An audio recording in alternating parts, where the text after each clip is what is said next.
Para sa kaalaman nila, kung ilan daw yung alaga mo, yun din yung kita mo daily. Ang alaga mo ay 1,000, meron kang 1,000 pesos a day. Palagi kong sinasabi, basta proper pakain, proper painom, and then yung malinis, Yes. sigurado po yan. Yung manok, walang gagawin yan, talagang mangingitlog. Ito, medium, large, XL. XL. May small ba dito? Bihira, Bihira, no? bihira na yung small. Ang puhunan nito ngayon, mga nasa 1,050 pesos. Ang Isang manok.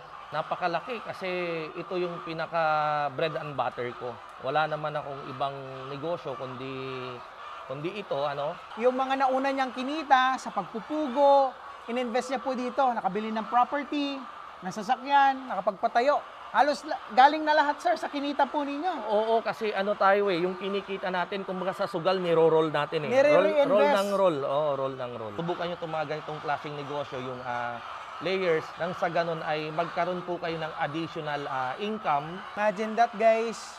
From tambay, palaboy, Oo.